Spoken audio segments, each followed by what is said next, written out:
Welcome to BeyondBIM. Today's interview, we delve deeper into the knowledge ecosystems and competencies of the wider built environment context. Making sense of noise amidst the technology frenzies is increasingly complex, and so is keeping up with competencies and skills of workers. Today, I sat down with Debbie Carlton, the Director of Dynamic Knowledge, to discuss the state of competency development. Debbie is a specialist focused on working with organizations who want intelligent and sustainable solutions that solve capability, capacity, and competence challenges that arise from the changing world of work, such as increased automation, AI, and digital transformation. In my interview, Debbie reminds us that people are at the heart of productivity, particularly in their continued competency development. And now, let's take a listen to what Debbie has to say on the current state of competency development in the AECO industries.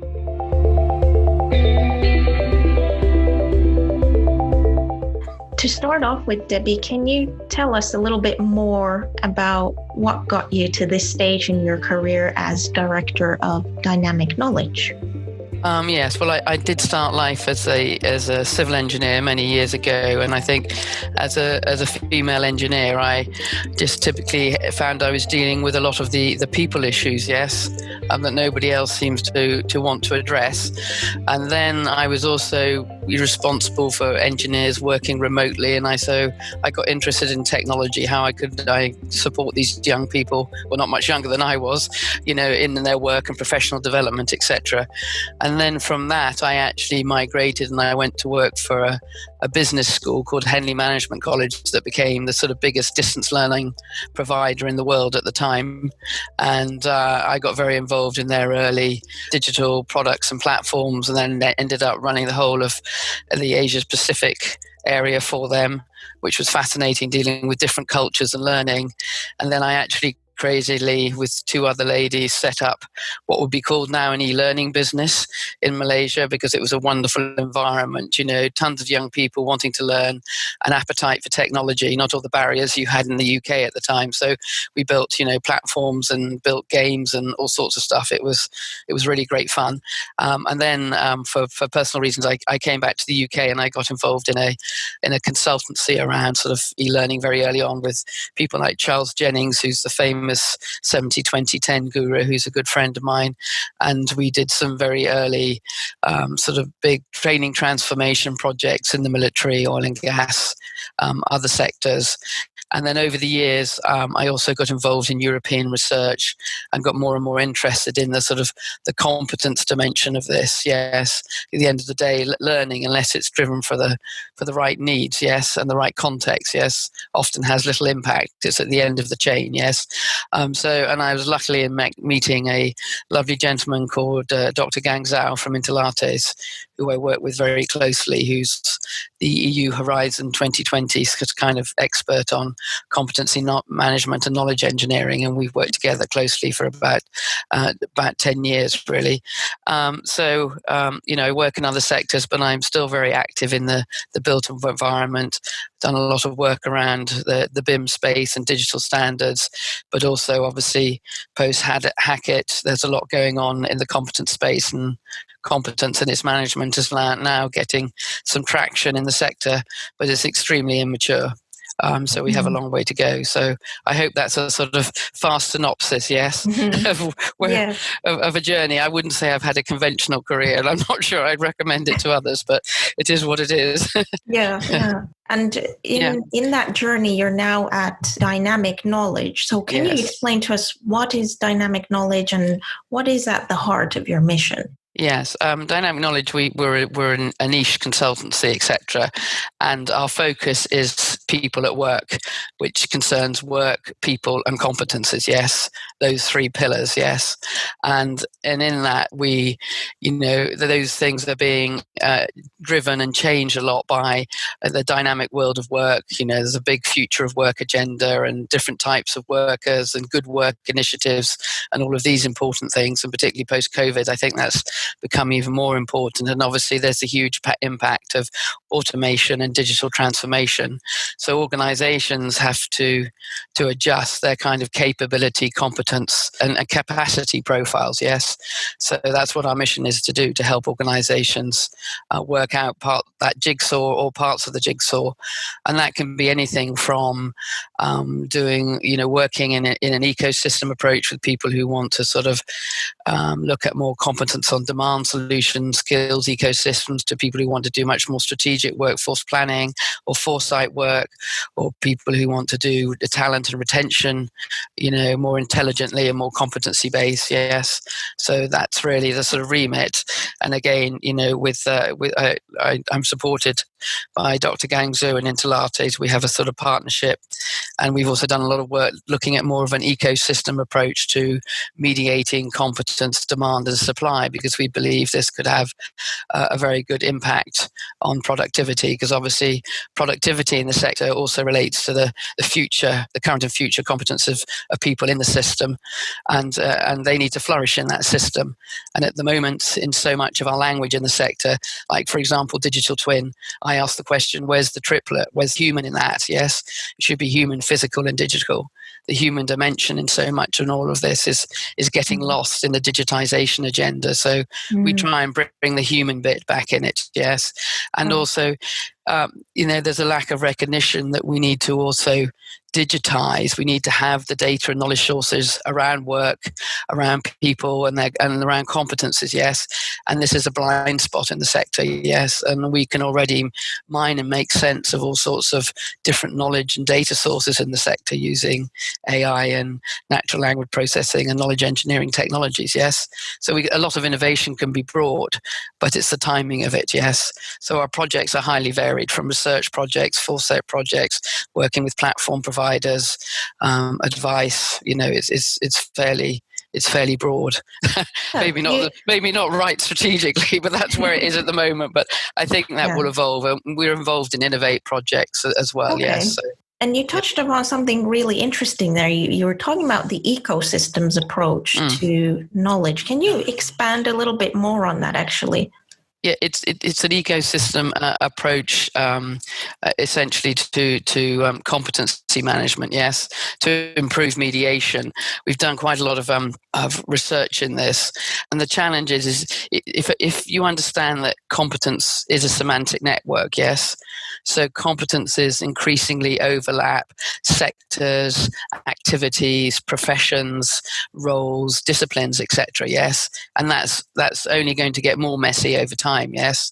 So we have this huge problem of not just, big competence gaps or shortages, but very, very high levels of mismatches. Yes, the UK is the second to the top highest OECD country with the biggest mismatch of competences across the sectors. Yes, which is no great accolade, really. And we also have the biggest polarization between low-end skills and high-end skills in the UK. Yes, so the challenge is how can we incentivize and get people to work more in a kind of community and also a competitive manner, so that we can better share data and knowledge sources of competences and improve that mediation, yes, so that we can really manage demand and supply. At the moment, we use proxies for dealing with demand and supply.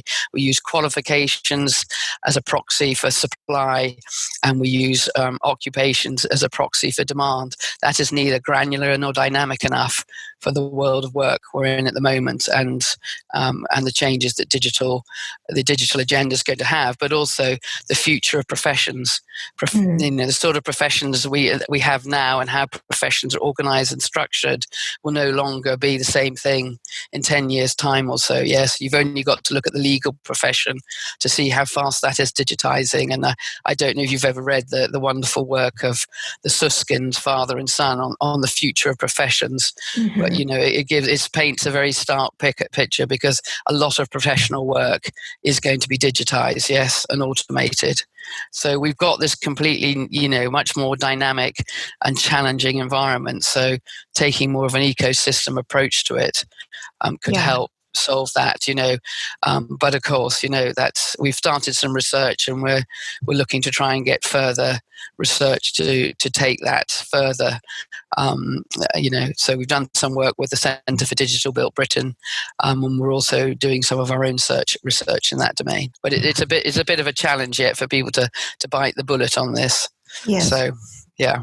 Okay. And I think so much of what you said is leading up to the next question, which is largely around, of course, how do companies, or how do you see companies should begin their journey into knowledge and learning? And how do they make sense amidst all the noise of different technologies that are kind of now proliferating our sector? Yeah, well, it's not simple, but I think there is recognition that we need to invest in upskilling and reskilling, yes, in a more dynamic and intelligent manner. But the starting point of that is three key things. We have to understand how work is changing, yes.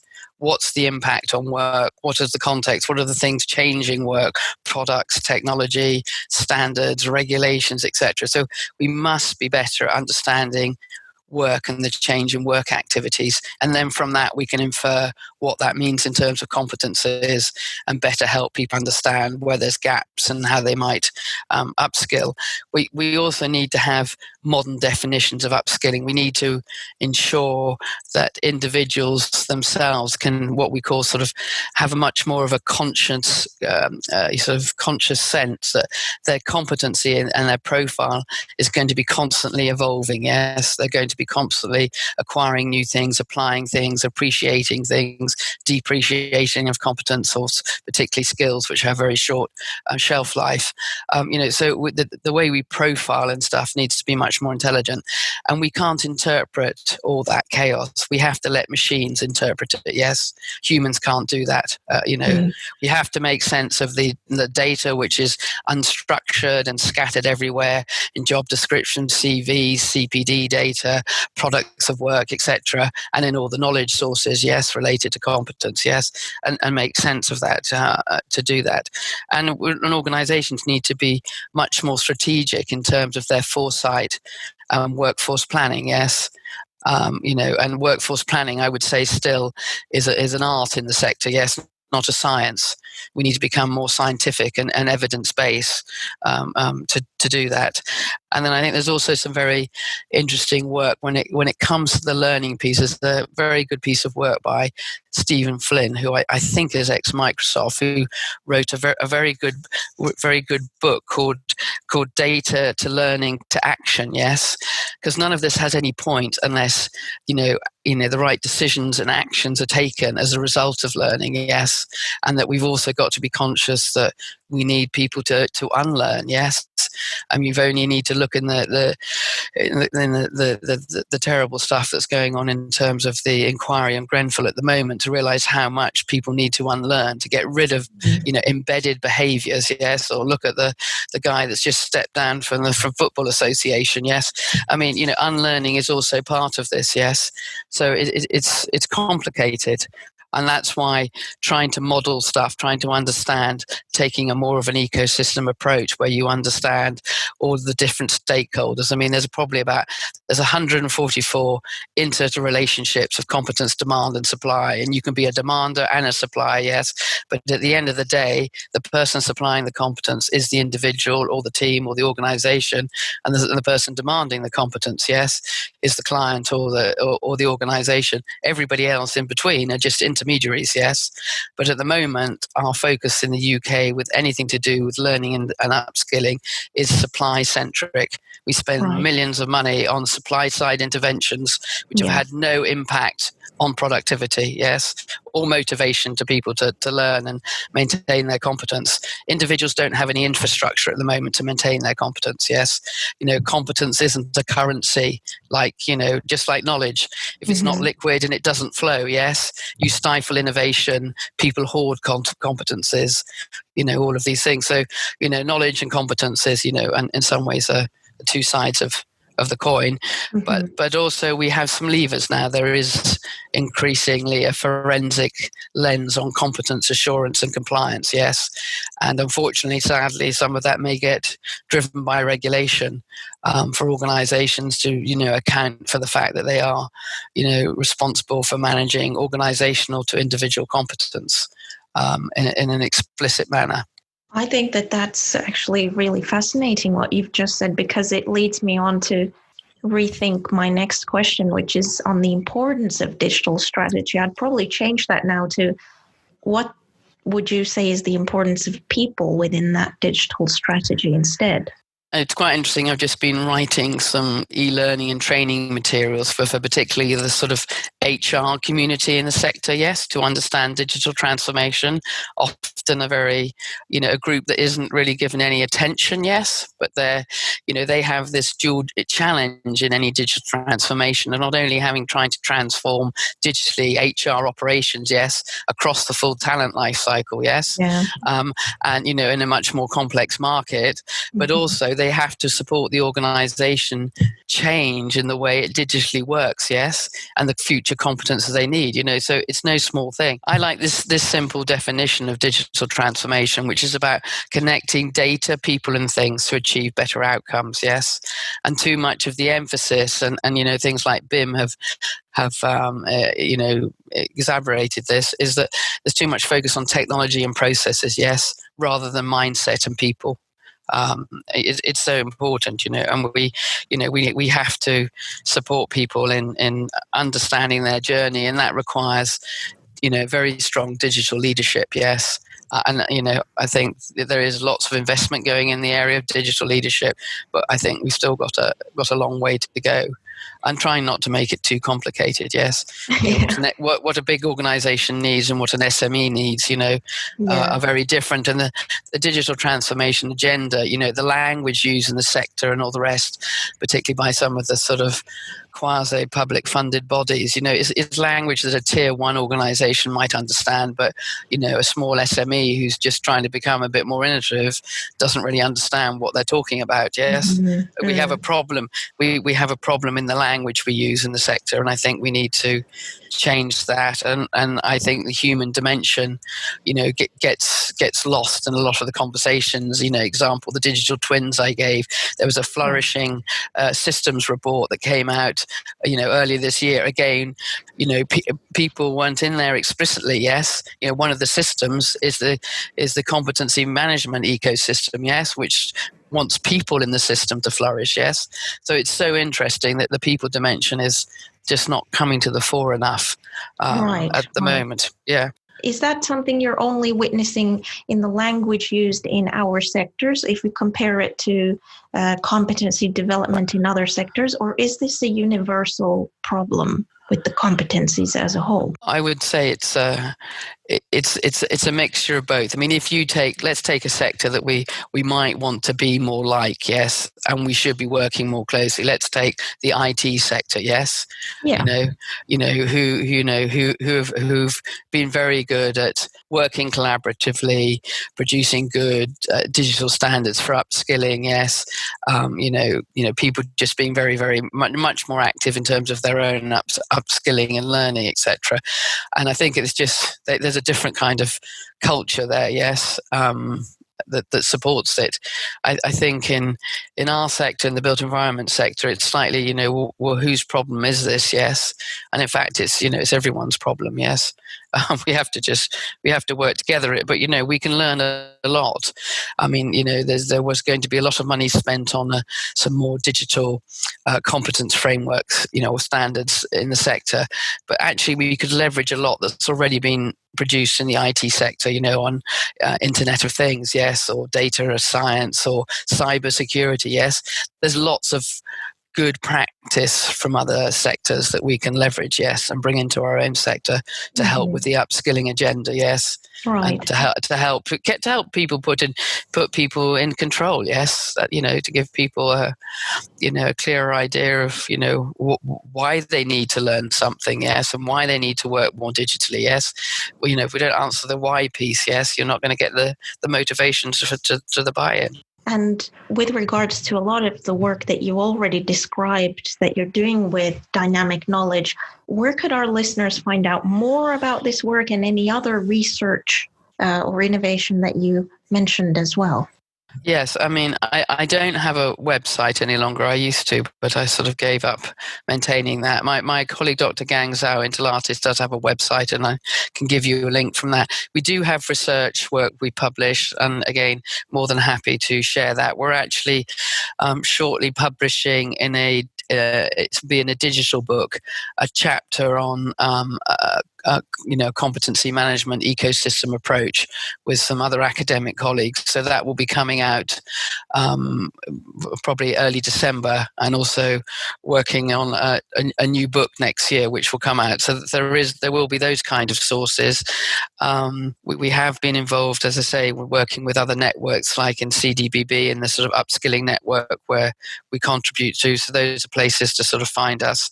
But really, most of our contacts are through sort of word of mouth, yes. So be more than happy just to give my contact details, and people can get in touch, yes.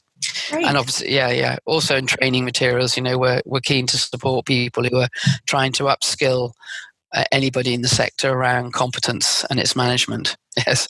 So. Okay. And obviously you mentioned at the start your transition in the career as a female engineer. So I would now finally go and ask you, for female engineers, or let's say other scientists or academics wanting to make an impact and change in our field, what advice would you give? I think, really follow what really motivates and interests you, and learn and keep on learning, yes, and to be avid in your acquisition of knowledge, yes, and challenging stuff. I think we need people just to think outside of the box, think outside of the sectors, yes. When you're trying to understand something, when I got involved more in technology, to understand technology, I wanted to understand, what's the philosophy? Where did it come from? Yes. So I found a wonderful gentleman called Christopher Alexander, who wrote a book on the nature of order, and he was an architect, the founder of object programming, yes, and just a super clever guy, yes, to help me make sense of things. So I think, looking at other sectors, other thought leadership, I think is very important. Having a good mentor, having good role models, understanding that you as a professional, your career is going to change very rapidly, yes, on what the impact of all of this digital agenda on professions and professional work is going to be, yes. So it doesn't come as a shock, really. Those would be my advices, just and be interested in technology, yes.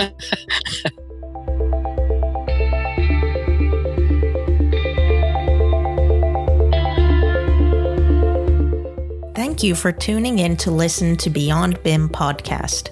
If you enjoyed this episode and want to hear more from our latest episodes, then you can visit BeyondBIM, which is available on SoundCloud and iTunes and all the other major podcast providers.